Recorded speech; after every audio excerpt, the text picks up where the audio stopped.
Assalamualaikum, selamat berjumpa kembali pada seri perkuliahan analisis farmasi instrumental.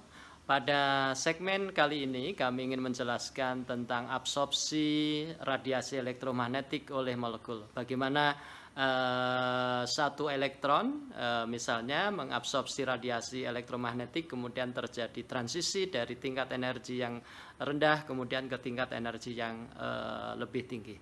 Selamat mengikuti. Syarat dari absorpsi yaitu perbandingan energi antara dua tingkat energi sebanding dengan energi foton yang diserap.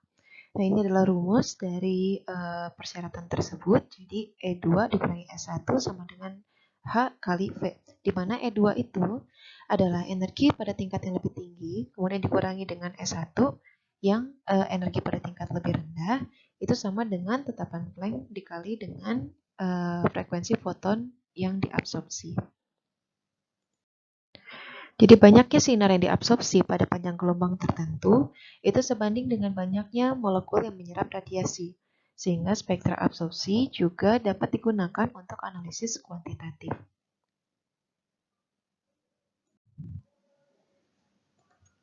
Untuk memahami tingkat energi orbital molekul, kita harus memahami mengenai perbedaan antara kondisi singlet dan triplet.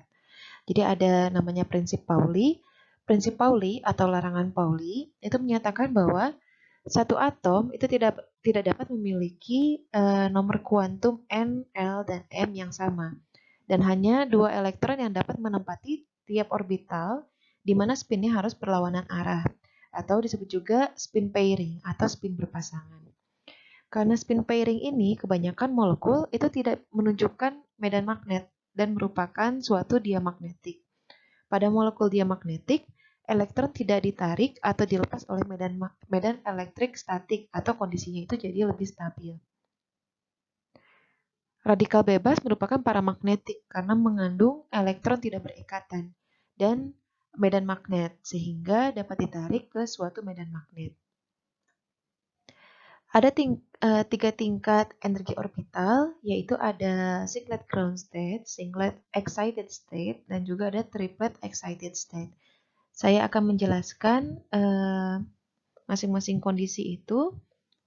Pertama dari singlet ground state. Jadi singlet ground state atau single state itu adalah kondisi di mana seluruh spin elektron berpasangan atau berlawanan arah. Nah, di sini bisa dimasukkan dalam perhitungan untuk multiplisitas. Ada rumus untuk multiplisitas adalah 2 dikalikan dengan jumlah spin, total spin, itu diberikan tanda mutlak, sehingga tidak ada positif negatif di akhir hasil penjumlahannya. Kemudian ditambahkan dengan 1. Nah, dalam kasus singlet ground state, di sini spinnya adalah plus setengah dan minus setengah. Sehingga totalnya adalah 0. Sehingga 2 dikali 0 itu sama dengan 0, ditambah 1 sama dengan 1. Nah, multiplisitasnya adalah 1, yang berarti molekul ini merupakan molekul diamagnetik. Tingkat energi elektron singlet yang berada dalam keadaan dasar atau disebut juga singlet ground state, apabila dikenakan radiasi elektromagnetik itu akan mengalami eksitasi ke single excited state, ke tingkat energi yang lebih tinggi. Namun perpindahannya ini bersifat reversible karena dia bisa kembali lagi ke ground state. Nah, apa itu singlet excited state? Singlet excited state ini kondisi tereksitasi pada singlet state. Jadi walaupun dia tereksitasi, spinnya itu tetap berlawanan arah. Jadi tetap plus dan minus. Dan jadi multiplisitasnya pun akan tetap sama, hasilnya tetap 1. Namun pada triplet excited state, di sini selain dia tereksitasi, terjadi juga perubahan orientasi pada salah satu spin elektron yang tereksitasi. Sehingga spin elektron tersebut memiliki arah yang sama dan menghasilkan multiplisitas sebagai berikut. Jadi karena dia dua-duanya adalah plus setengah, jadi hasilnya adalah jadi plus 1. Sehingga 2 dikali 1 adalah 2, ditambah 1 sama dengan 3. Sehingga menghasilkan multiplisitas 3. Nah, multiplisitas 3 itu menunjukkan suatu kondisi paramagnetik. Tingkat energi elektron dalam molekul yang spinnya sama atau tidak berpasangan itu disebut juga triplet excited state seperti yang tadi telah dijelaskan.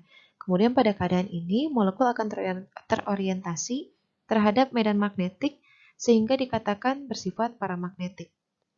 Nah, hal ini yang menjadi dasar dari spektroskopi NMR. Berikut adalah contoh dari absorpsi kromofor. Dari beberapa kromofor di sini memiliki absorpsi yang berbeda-beda dan juga tipe transisi yang juga berbeda-beda. Di sini bisa dilihat panjang gelombangnya pun seperti alkena, di sini dari pelarut enheptan itu memiliki panjang gelombang 177. Kemudian tipe transisinya pun dari pi ke pi antibonding dan seterusnya. Kemudian berikut adalah contoh dari bagaimana suatu elektron itu tereksitasi dan berapa energi yang dibutuhkan untuk mengeksitasi elektron tersebut. Di sini ada beberapa perhitungan energinya, contohnya dari bagian ground state-nya kemudian tereksitasi, misalkan ke sini sehingga membutuhkan energi sekian, atau ke yang lebih tinggi membutuhkan energi sekian. Sekian penjelasan dari absorpsi radiasi elektromagnetik dari segmen 4. Untuk emisinya akan dijelaskan pada segmen berikutnya di segmen 5.